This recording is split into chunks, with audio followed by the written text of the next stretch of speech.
الحمد لله وحده والصلاة والسلام على من لا نبي بعده ولا أمة بعد أمته ولا كتاب بعد كتابه ولا شريعة بعد شريعته. أما بعد فأعوذ بالله من الشيطان الرجيم. بسم الله الرحمن الرحيم. لقد كان لكم في رسول الله أسوة حسنة لمن كان يرجو الله واليوم الآخر وذكر الله كثيرا. صدق الله العظيم. My dear respected elders, brothers, mothers and sisters, we begin by praising Almighty Allah subhanahu wa ta'ala for all His favors. Allah subhanahu wa ta'ala says, وَإِن تَعُدُّوا نِعْمَةَ اللَّهِ. If you try and count the favors of Allah ta'ala, you will be unable to do so. We thank Allah for all of those favors, especially the favor which Allah ta'ala Himself has made mention in the Holy Quran as a favor of Allah. لَقَدْ مَنَّ اللَّهُ عَلَى الْمُؤْمِنِينَ. I have done a tremendous favor upon you. إِذْ بَعَثَ فِيهِمْ رَسُولًا مِنْ أَنفُسِهِمْ. That I have sent a Rasul from your own kind, from amongst humanity, that you can identify with and take benefit from.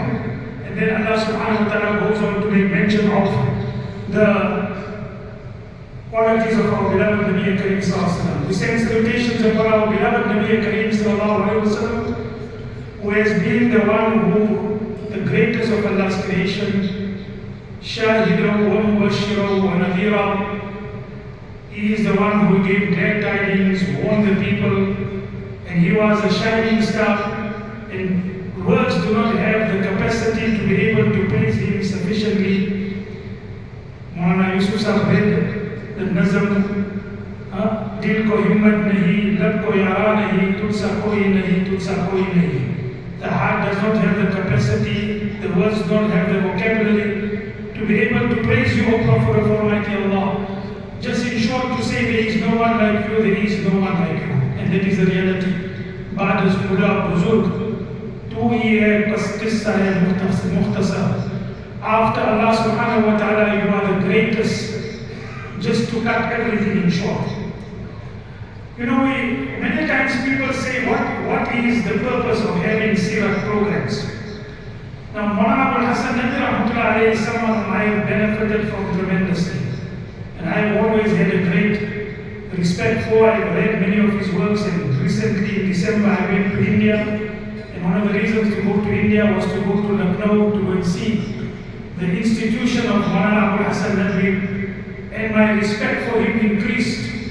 Because when I went to the place where he was born, I went to the place where he passed away, a small village outside Lucknow known as Raebareli. And I saw that great human being whose, when he passed away, his ghaibana janaza namaz was made in the Haram of Makkah, in the Kaaba.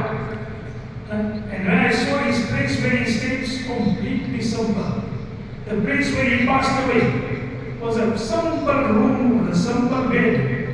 And he passed away just before Jummah, reading Yasin. And the people who were there, they say that he was reading Yasin and he came to the verse of Bashirhu bi maghfirati wa ajrin kareem. And that was, he breathed his last and he passed away there. On a Jummah, or reading Yasin just before Jummah, Allah Ta'ala took his soul. So he wrote a book, known Medina in Urdu, translated into English as Pathways to Medina. So he asked a very famous Egyptian scholar, Sheikh Tandawi, to write a foreword to that book. So Sheikh Tandawi alayhi wrote this foreword to the book. And he said, Muhammad Hassan Nadwi, his address is Muhammad Hassan Nadwi, and he said, I went first to Makkah, Medina many years ago. When he wrote that forward, it was 33 years before. And he said, I went to Makkah, Medina, and I went in such a way that we were traveling on the camel to come to Medina. And the camel got lost. And we were hungry, we were tired, we were thirsty, we looked and stared death in our face. We had given up hope on life. We said, we are gone. Allah Ta'ala has taken us away, we are not going to be able to reach Medina. We are lost, there is no water, we are going to die of hunger and thirst. And all of a sudden, the Baddu who was our guide, His eyes lit up, his face smiled, something that he really did in the whole journey. And he looked at one mountain for which we couldn't see the difference between the mountains that were in front of us. And he said, Uhud. This is Uhud. He said, all of a sudden, we were on the verge of death. And all of a sudden, we started becoming happy. He said, I wouldn't exchange, he written in his forward, 1,000 gold coins for that word that he said. This is Uhud. We are in Medina. Then he said, we went in front of Nabi Karim Sallallahu Rawdah. He said, we don't even know. We were just overwhelmed by emotions to such an extent that we could not even express ourselves sufficiently. And of course, then he says, one Urdu poem, Kabe ke pari jab pehle nazar, kya nazar thi dunya bhul gaya. I came to the Kaaba, I thought I would remember Allah, I would make this dua. I would make that dua. When I saw the Kaaba the first time, and anyone knows that you first set your sight on the Kaaba, it's a square building, but there's such a presence that all of a sudden you forget everything. You're just overwhelmed by emotions. Even now, if you go after long, you're overwhelmed by emotions. So he writes in his, in this forward and writing, he says, Shaykh Abu Hassan, I wonder what has happened. That incident happened 33 years ago, and now I'm writing this forward. What has happened to that emotions? What has happened to that love? Is it because love has become less? Is it because previously we used to have so much of sacrifice to go to Makkah, Medina? It used to take us, my grandfather used to tell me how many days it took him to go to Makkah, Medina. And now we get there in a couple of hours. Is that the reason why we don't have the gear? We don't have the glove? And then he said, all of a sudden, I read your book. And then I realized all of a sudden the love was there. But the Pope said that love was covered in cobwebs and dust that settled over my heart. And your book, when I read it, the cobwebs and the dust was removed. So, Seerah Jalsa is there, that the love is there to be able to take away the dust and the cobwebs from our hearts and our emotions, so the love can be once again revitalized. That is the reason why we have Seerah Jalsa.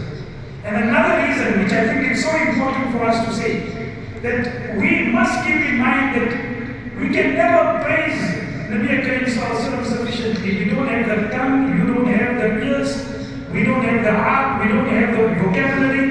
And we say, O Prophet of Almighty Allah subhanahu wa ta'ala, the absence of sufficient words in our vocabulary, the absence of eloquence in our describing you, should not take away from your greatness.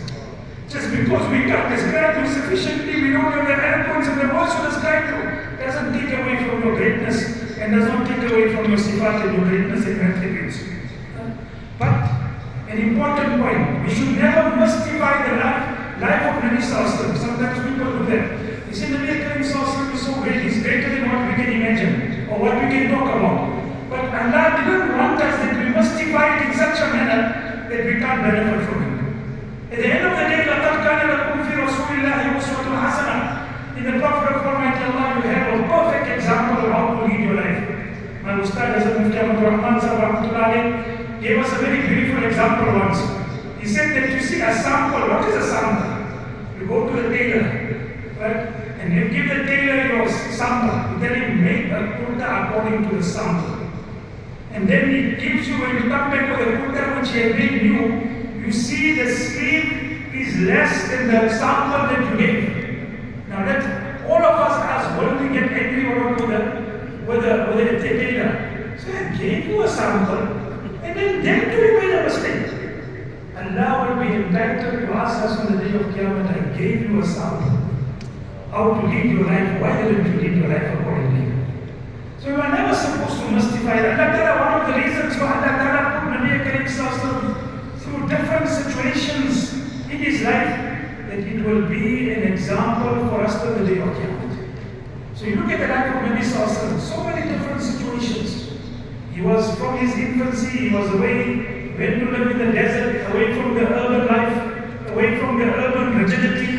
And then of course, when he was young, he saw the civil war. He then of course was a person who brought the tribes together when they were on the verge of fighting. because of placement of Hajar Aswad, Allah Ta'ala put him through that. Then Allah Ta'ala, sometimes he was a teacher to the Sahaba, sometimes he was a student at the feet of Hazrat Jibreel alayhi salatu wasallam. He was at times an employee. Nabi Karim Sallallahu said, no prophet of Allah had come, but he was not a shepherd.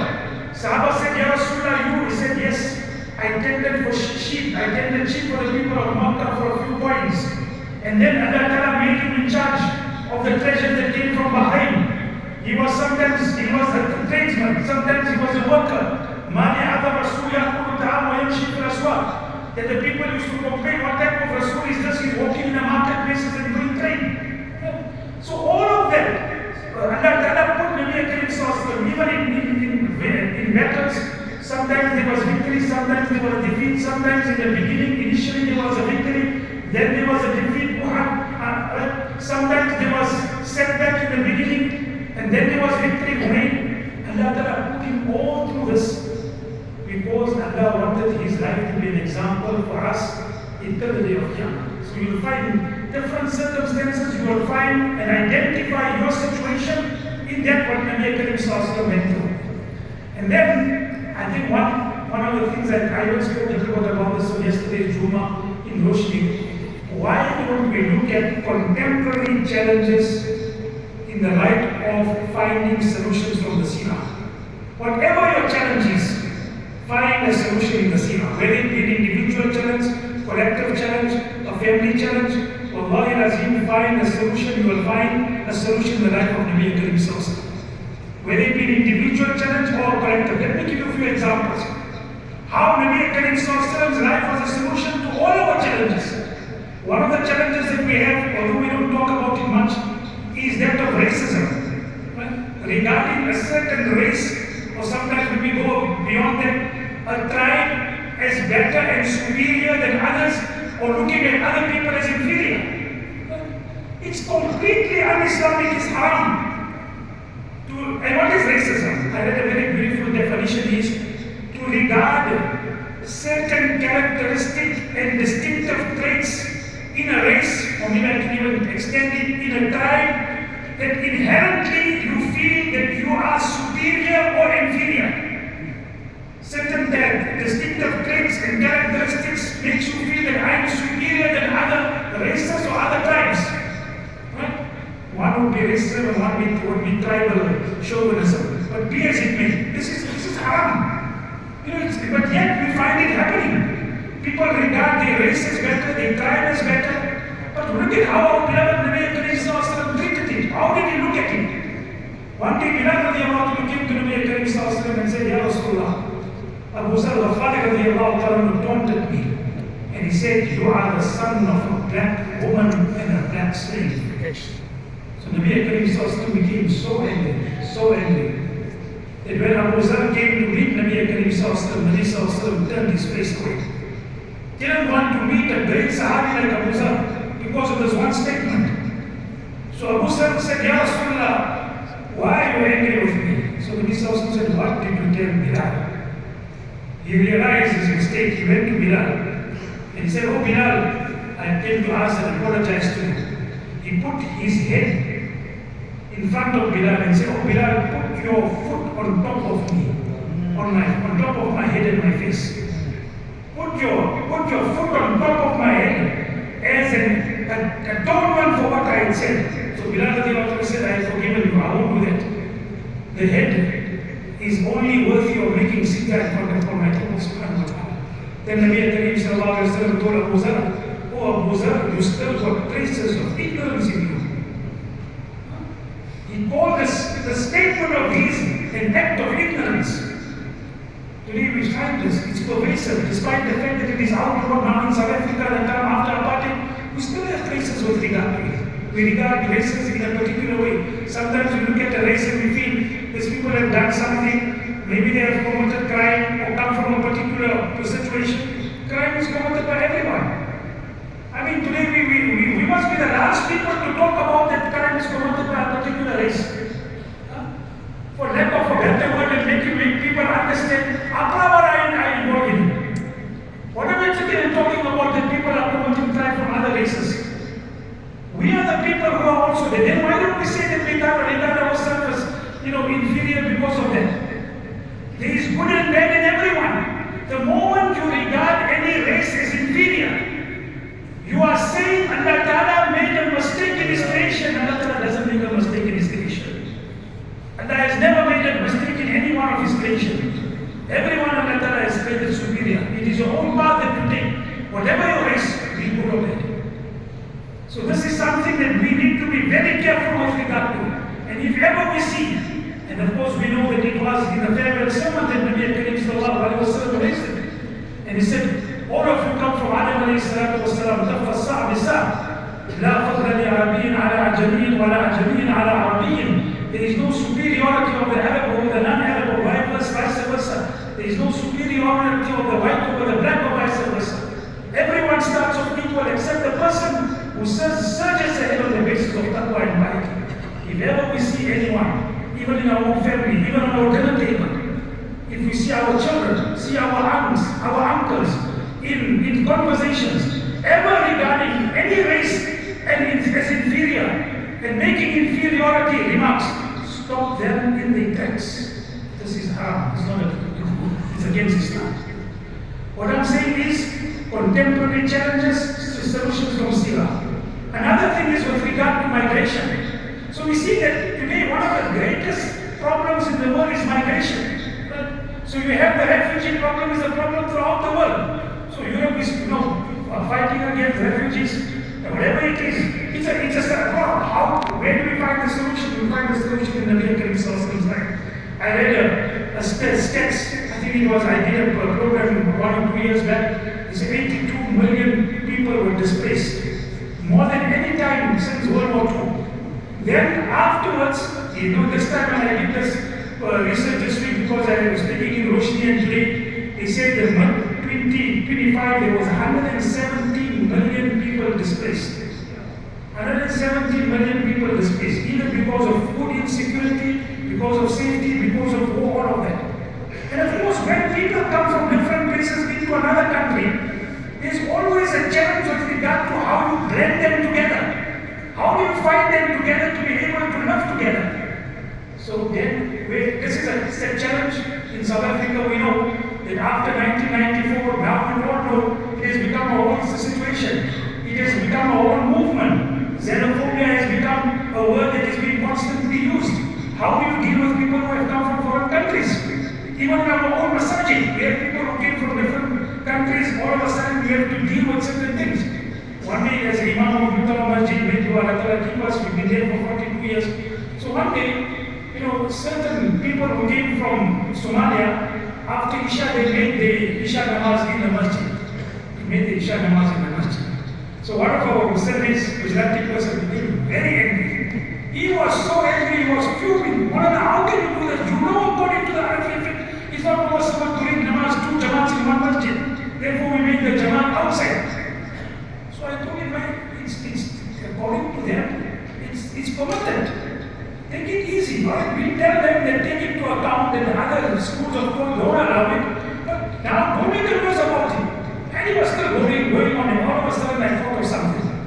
I said, the Nabi of Allah one day was a person urinating in the masjid. Nabi Sallallahu tolerated it. You can't tolerate a person reading namaz there. Nabi Sallallahu person urinated. Nabi Sallallahu told the Sahaba, wait, don't leave him alone. You deal with it afterwards. A person reading namaz is a different Muslim. Now you can't tolerate that also. So what I'm trying to say is there is certain types of situations that come. Now look at how Nabi Karim Sallallahu mitigated that. So Nabi Karim Sallallahu when he came to Medina, you had the Aus, you had the Khazraj, you had the Muhajirin, and you had the Ansar. And all of a sudden you had, how do you deal with him? Nabi Sallallahu paired them together. Hazrat Abu Bakr was Kharija bin Zayd. Hazrat Umar was Hibban bin Malik. And then you had this Abu Maida with Sa'id bin Mu'adh. And the best example I would like to give and take a draw a conclusion from this, Nabi sallallahu alayhi wa sallam paired Abdurrahman ibn Auf with Sa'd bin Abi Rabi. You are two brothers. Sa'd bin Rabi was amazing. He said, Nabi sallallahu alayhi wa sallam made us brothers. Half my wealth is yours. Yes. Half my wealth you take it. I got several wives. You can tell me, see which one you like and give talaq, you can get married to her. Right? Now, in a proper way, not in a haram way. Now is it trying to say is this is a reality. Right? So he did this. Abdurrahman ibn Auf said, Allah Ta'ala give you barakat in your wealth, in your children, in your family. Show me the marketplaces.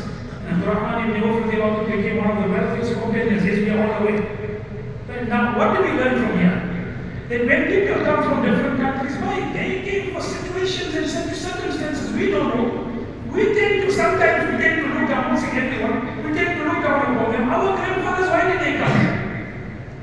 You tend to look down upon them. Then how did our grandfathers came 150 years ago? They also came for better opportunities. So if someone else comes from a better opportunity, why are you finding it hard to accept it? When we ourselves came from that particular background. So Nabi Karim sallallahu alayhi wasallam, what did he do? He brought the people together. And then what did they were amazing? On one hand, they were sacrificed from the host, the Ansar. Allahu Akbar. One day, Nabi Karim sallallahu alayhi wasallam, Allah has made mention of it, the Mufassirin has made mention about it.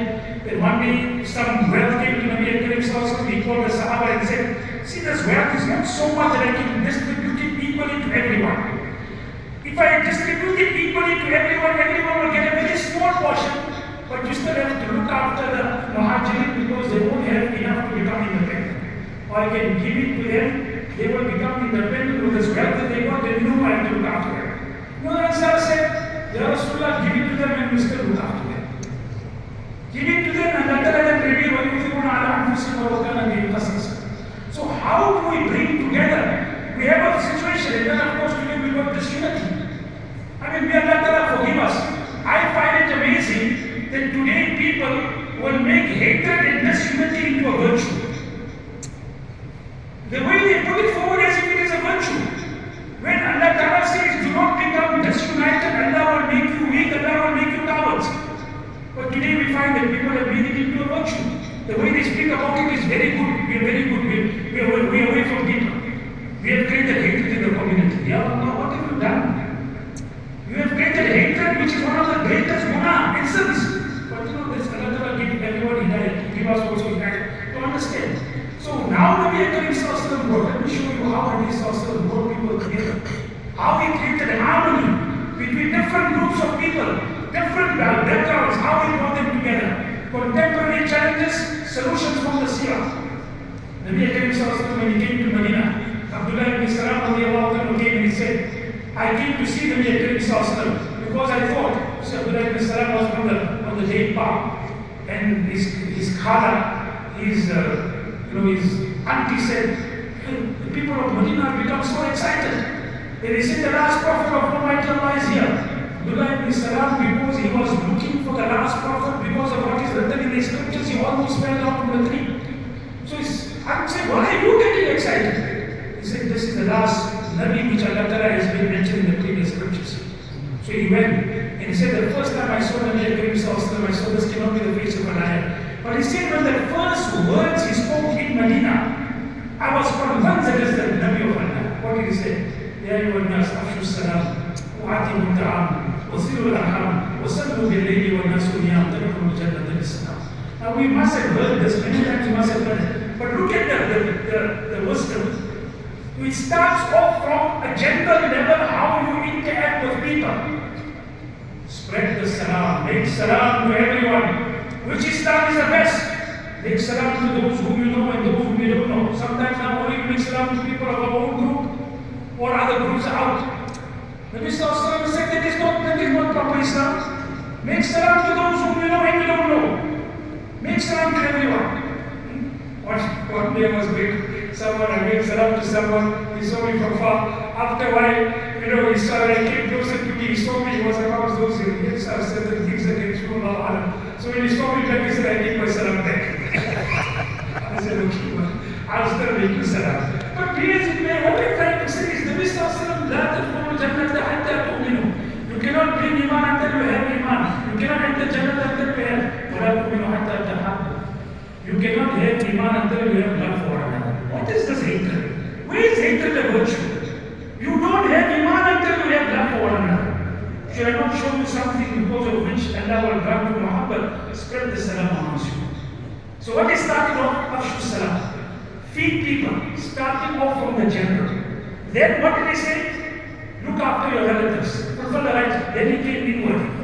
to your family. And then he gave individual development. Perform salat when everyone is here. Just look at the beauty. General, then family, then individual. He said, I became a Muslim. I listened to this. So anyway, this is what I'm just trying to say to show you how many Nabi sallallahu alayhi wasallam brought people together. On one occasion, the same thing happened, that the Muhajirin and Ansar in Bani Mustalab, they were about to fight over an issue. Right? It started off as in something between two individuals, and then it almost turned out into a war between Muhajirin and Ansar. One said, Ya Muhajir, come and help me. One said, Ya Ansar, come and help me. Nabi sallallahu alayhi wasallam became so angry. He said, Dahuha fa inna mumtina. Did I come to teach you Islam, which brings about equality between people, for you to start making the slogans that Muhajirin and Ansar, we are the original people, these are foreigners. What nonsense is this? Stay away from this, it smells. It's got an odor. We will never allow people to become disparate and disunited on the basis of different backgrounds. He brought people together, he created unity. So this is something that we also, it's a modern, contemporary challenge. How do we do it? Sometimes, I'm just giving an example. I'm giving an example of how the sheera is a solution to everything. We all know about environmental awareness. So today is such a big thing. Amongst activists, we have environmental activists. They talk about how we must, one of the cornerstones with regard to activism is to plant trees. And there is some merit in it, because they say trees are vital for ecological balance. When you plant trees, the more trees there are, it regulates climate. When there is no trees, you have extreme climates. And then it stabilizes and prevents soil erosion. Right? And because of that, it improves water retention. And it purifies the air and it purifies water when you have trees. Now, well before it became trendy, Nabi sallallahu alayhi wa sallam told people, whoever plants a tree, as long as people benefit from the tree, as long as birds benefit from the tree, it will be a sadaqah. What is the environmental awareness Nabi sallallahu alayhi wa sallam told us about at that time? Nabi sallallahu alayhi wa sallam told, if you are planting a tree and you hear the sound of Qiyamah, the siren of Qiyamah, the horn of Qiyamah, don't say who's going to benefit, continue planting the tree. Nabi sallallahu alayhi wa sallam said, never ever urinate, underneath a tree, because animals come to graze there, and it will harm the tree. And one of the most amazing, hadith that I read, and I looked at it, I said, Ya Allah, we could have been amongst those who could have been a solution to the land restitution situation in South Africa. Nabi sallallahu alayhi wa sallam said in hadith, he who has land should cultivate it. And if he cannot cultivate it, he should give it to someone else who will cultivate it, and he must not even charge him rent. We could have told Julius Maulana what to do. No, really.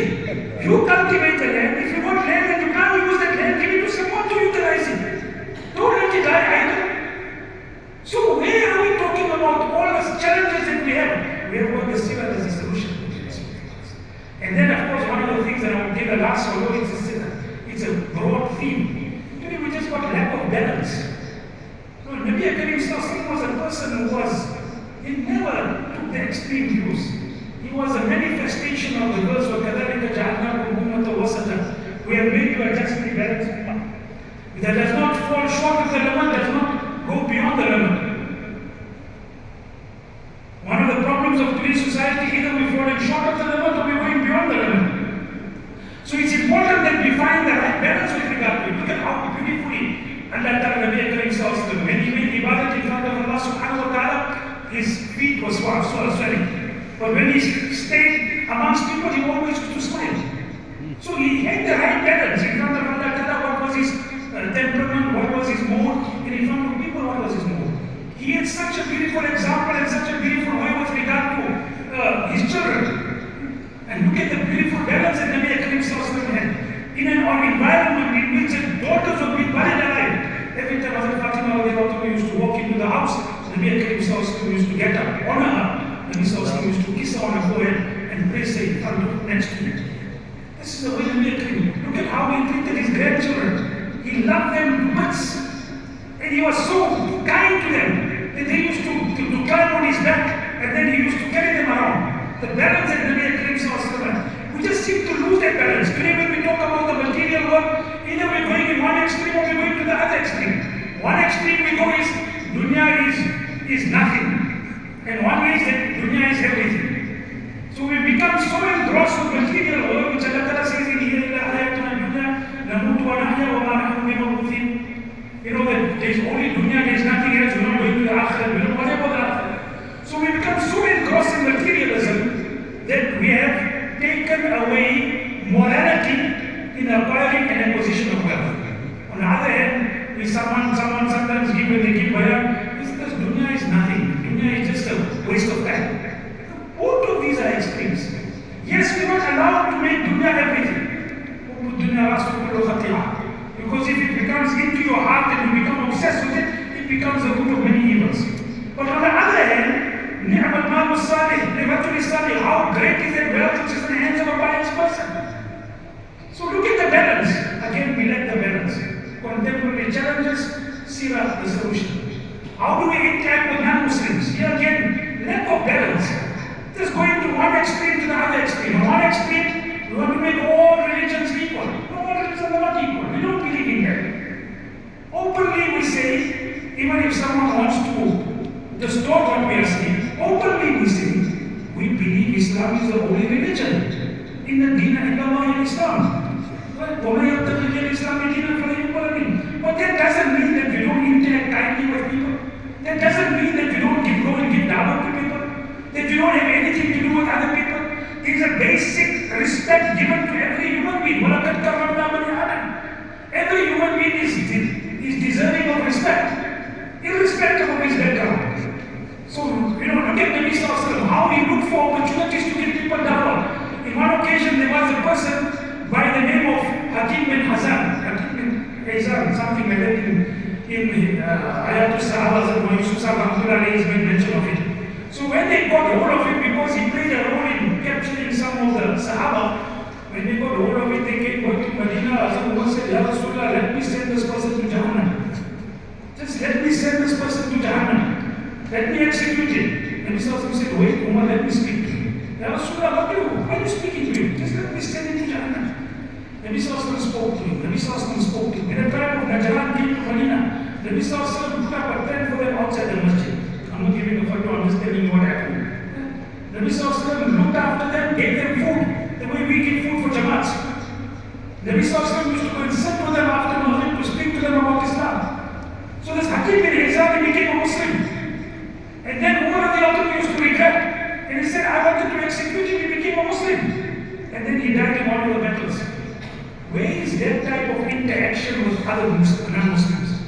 Sometimes I think, we thank Allah Ta'ala that the Arab traders who came to Gujarat, where many of us come from Gujarat, they didn't have this mindset that it wasn't have anything to do with non-Muslims.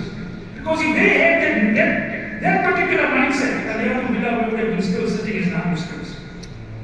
They came and they made dawah to us, and our forefathers became Muslims.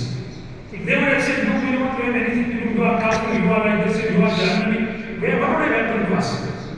And lastly, we mentioned, how do you treat people who have gone on the wrong, who have done wrong? Then also we are going to get the balance. On one hand, the balance is, we must never treat people who do wrong in a way that right and wrong becomes muddled. We don't know what is right and what is wrong. What is right is right, what is wrong is wrong. لِمَا تَلْبِسُونَ الْحَقَّ بِالْبَاطِلِ Nabi Sallallahu Alaihi Wasallam taught us that. قُلْ لَا يَسْتَوِي الْخَبِيثُ وَالطَّيِّبُ وَلَوْ أَعْجَبَكَ كَثْرَةُ الْخَبِيثِ That evil and goodness will never be equal, even if majority of the people, they like and they adopt evil. It will never be equal. We must be careful. It's one extreme that we have to save ourselves from. That what is right, and we don't muddle things in our interaction with people. Never muddle things. Nabi Karim Sallallahu Alaihi said, even if Fatima binti Muhammad were to stay, I would not hesitate to cut off her hands. So on the one hand, you have that. We don't compromise with people. Right? But on the other hand, those who have done it without without compromising on the neighbor. Nabi Sallallahu always was desirous to bring them closer towards Deen with kindness and compassion. Gave them an opportunity. Sahabi came and said, Ya Rasulullah, allow me to commit zina. No. Now today someone comes and asks him, Maulana, allow me to commit zina. What will happen? What will we do? So today, you look at the mistakes of people with a finger of compassion, not with a finger of accusation. Now when we see someone doing wrong, sometimes what actually happens, this is a good topic for my next pamphlet. Or this is a good topic for my next bayan. You don't feel hurt with regard to how can I take him out of you? It's a finger of accusation. When we are supposed to have a finger of compassion, how do we take them out of it without compromising? Nabi Sallallahu Alaihi Wasallam, how he told him, that he told him, would you like someone to do this with your brother or sister? No. You make zina with someone, it's going to be the same thing. Then Nabi Sallallahu Alaihi Wasallam hit him on the chest. Nabi Sallallahu Alaihi Wasallam called people with Muhammad. Despite the fact that they did wrong. Abu Bakr, you know, sometimes I look at these young children, they might be doing something like that. So Abu Bakr used to, many times used to sit at the back, and namaz time used to be late, and then they used to run to in front to be able to get the rakat. And while running, he used to make his call. While running, he used to make his call to get the ruku and not miss the salah, so that he doesn't have to stand in front, so the ustad will shout the children, or the parents will shout the children. So what Nabi Sallallahu was doing? Just look at these words. Abu Bakr, may Allah increase your enthusiasm. Running to them, may Allah increase your enthusiasm. But don't do it, that's not the proper way of doing it. May Allah increase your enthusiasm. And lastly, let me give an example of Khalid bin Walid radiallahu ta'ala. He was a person who caused a setback in Uhud. Nabi Karim Sallallahu Alaihi Wasallam knew that what he did. He was the means of the mutilation of the body of Hamza, all of them on his face. When Nabi Sallallahu Alaihi Wasallam came over to Qaza, he asked his brother Walid bin Walid, where is your brother? Now Walid couldn't even tell Nabi Sallallahu Alaihi Wasallam, he went away from Makkah out of hatred. He didn't want to see you also. So he said, an intelligent person like Khalid can't be oblivious of the beauty of Islam. So Walid bin Walid wrote a letter to Khalid. Khalid, you're running away from the Nabi of Allah. He was remembering you. He was saying that how can you be oblivious of the beauty of Islam? And Khalid bin Walid came back, he read the letter of his brother. Then Islam came into his heart and he went to Medina to become a Muslim. This is the balance we get. So in everything, we will get a balance. So in conclusion, let me say, whatever our challenges, individually, collectively, family-wise, society, let us look at the example. I will just give a recommendation. Recently, I came across a book, how he treated them. How Nabi Sallallahu Alaihi Wasallam treated his children and his wives and his grandchildren and people with disabilities and people who are wealthy and the slaves and the workers. Over 500 pages. Go and read that book. How Nabi Sallallahu Alaihi Wasallam treated each and every segment of society. Whatever our problems, whatever our challenges, let us look for solutions in the seerah.